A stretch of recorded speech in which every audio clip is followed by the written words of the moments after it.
Now, I want to talk about Ali France. France. My accent says France, so that's what we're going with. The woman who managed to unseat him after he'd not only held that seat for more than 2 decades, but was also the opposition leader in our essentially two-party Australian politics. This can't be overstated. This is history making. No federal opposition leader has ever lost their seat at an election until now. And it's been done by a disabled woman. Yes, it's very, very exciting. And I don't want to be putting her in that box and defining her by her disability just for the sake of it.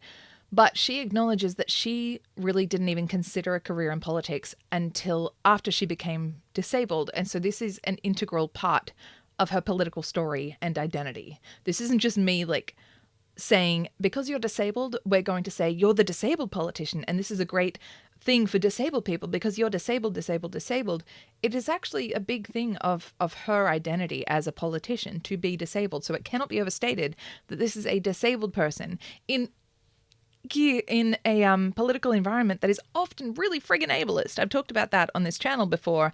In an ableist environment, for a disabled woman to unseat a politician who has been there for decades, that is incredible. So let's talk about Ali France.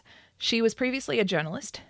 In 2011, she was involved in a horrific accident. She was walking through a shopping centre car park, pushing her young son in his pram, when an elderly driver lost control of their car and ended up pinning Ali.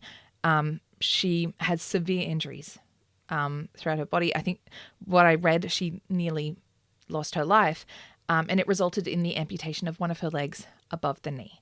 She was able to push her son's pram out of the way, and there was a beautiful picture of that son voting with her on election day on the weekend. Now, this is actually what spurred her into a life of advocacy and politics when she struggled to navigate the healthcare system as a newly disabled person, as an amputee, and she saw so many aspects of this system that needed to improve. So some of her biggest things that she's been campaigning for is reduced healthcare costs, improved disability supports, a strengthened NDIS system. So those have been some of her biggest pushes, really, really representing the disabled community and trying her best to meet some of those needs. Now, something that I found really interesting. Prior to the election, political commentator Professor Paul Williams said, Peter Dutton is safe in that seat. If the Labor Party couldn't pick up the seat of Dickson at the height of Anthony Albanese's popularity in 2022, they're certainly not going to pick it up now. Yeah, certainly. Super safe. But Ali saw things from a different perspective. An article on abc.net.au records her as saying, people are getting to see Peter Dutton up close since he's become opposition leader, and I think they're seeing that he doesn't represent the things they need in this community. My issues are their issues. I'm a single mother. I have a disability. I have a mortgage. I'm struggling with the cost of living. The things I want to address are the things they want to address. And I find that really interesting that she said, particularly since he became opposition leader and he's become not just their member for Dickson, but really, they're really seeing what he stands for. He's getting more opportunities to speak, more opportunities to really show what he's about. And it's showing that he's not really in line with what people are looking for, what people need. Now, this was Ali France's third attempt to unseat Peter Dutton. She had started campaigning in 2018, and she participated in the 2019 and 2022 elections. In many of these elections, the margin was close. Even coming into this one, Dutton only held the seat by a margin of just under 2%. Ali France knew it was going to be close. In her victory speech, she said, in 2018, I was told that Dickson was not winnable, and it wouldn't be winnable until Peter Dutton retired. They said he was too popular, he was too well known, and I was told that I didn't stand a chance. But she did say she just wanted to give it a crack anyway.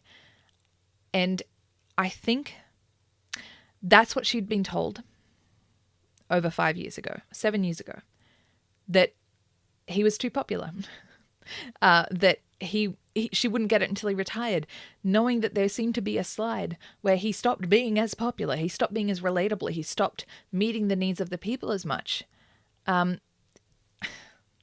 what I've read, this is becoming more of a theme. For the Liberal Party, they might be known, they might be what communities see as familiar, but they are no longer positioned as the best choice, or even as the only choice, even in the communities they formerly catered to. Simon Birmingham, who used to be the Coalition Finance Minister and retired last year after 17 years in Parliament, shared some interesting thoughts on LinkedIn in the wake of the election on the weekend. I'll share some of the points that particularly struck me. Lessons from previous failures, especially the federal failure of 3 years ago, but also many at state levels, but have not been learned and acted upon. Having allowed a bad problem to worsen so dramatically, the response must now be even more dramatic and touch upon all aspects of the party. Nothing can be sacrosanct if the party is to find a pathway to relevance with new generations of voters. Why do we have a Liberal Party, and how is it relevant in 2025 and beyond? The Broadchurch model of a party that successfully melds liberal and conservative thinking is clearly broken. The Liberal Party is not seen as remotely liberal, and the brand of conservatism projected is clearly perceived as too harsh and out of touch. He included a quote from Theresa May, who spoke to the UK's Conservative Party as their chairman in 2002. Our base is too narrow, and so occasionally are our sympathies. You know what some people call us? The nasty party.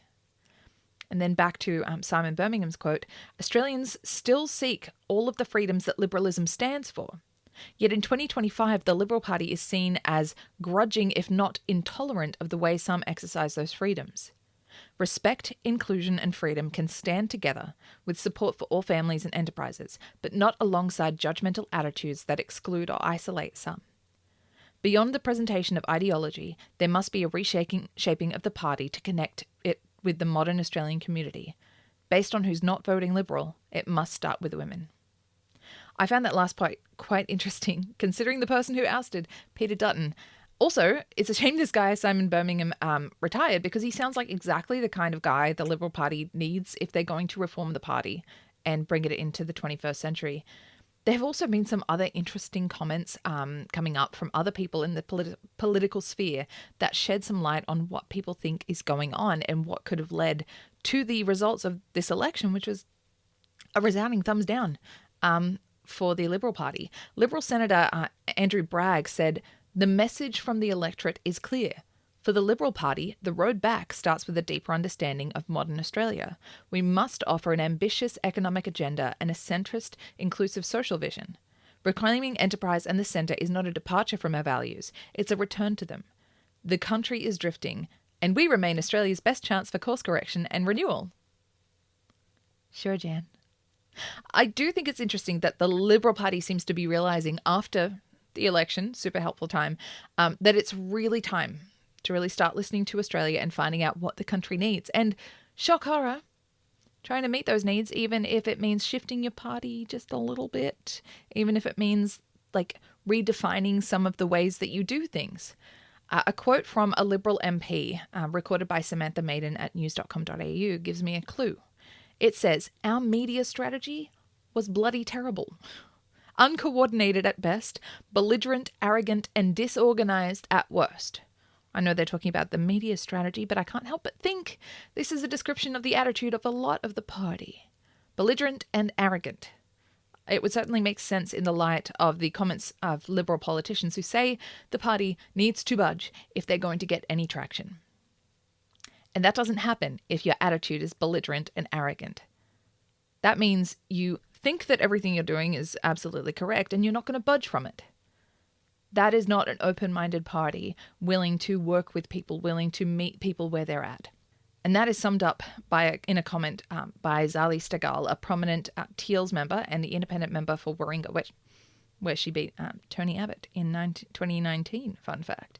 She said, "Australians are saying no to that adversarial populism that we have seen from the Peter Dutton-led coalition, but also from the Greens on a number of issues. If there's one message that was clear last night, Australians aren't for going backwards. We want to keep progressing, but we need to start embracing the new world. I don't think the Liberal Party and the LNP are listening to the Australian people."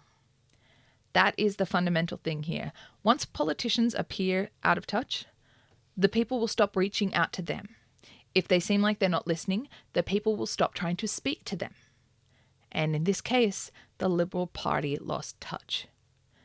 Ali France noticed in her own community that she could hear and understand the struggles of the people more than Peter Dutton could, and that as he tried to climb further up the ladder, he was just showing how out of touch he was with issues that were closer to home. I am very excited for Ali France. She's not only a wonderful advocate for the disability community, but she's also a hardworking politician who has defeated the odds to get to where she is. I didn't mention it before when I was kind of summarizing her life and how she got there, but as well as the hardship of losing her leg and developing disability, she's also experienced deep personal tragedy. The father of her children passed away in 2023 from cancer. Then last year in 2024, her eldest son died due to leukemia. She keeps rising above, possibly because she has lived a hard life where she sees how people can fall through the cracks, particularly in our healthcare system, which is kind of messed up in Australia. And now she's in a position where she can fill those gaps. She can be in a top-down position where she can start, getting things ducks in a row kind of thing and figuring out what resources can go where. I'm also happy that Australians are making changes, that we're making sure that if people aren't listening to us, we make sure our voices are loud enough to remind them that conversation will happen, whether they join in or not. Thank you so much for watching, for listening, and for learning with me. I will see you in the next one. I'm hoping to talk about the whole Mr. Autism is a disease thing. I want to get into that. I just need to have the spoons to do it. And for a while, I haven't had the spoons to do it. But this thing came up and I really wanted to get into it because it was very on topic.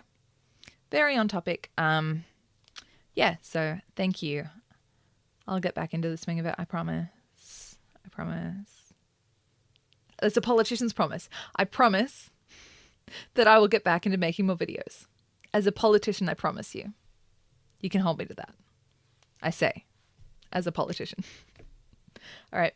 Much love, bless, and I'll see you in the next one.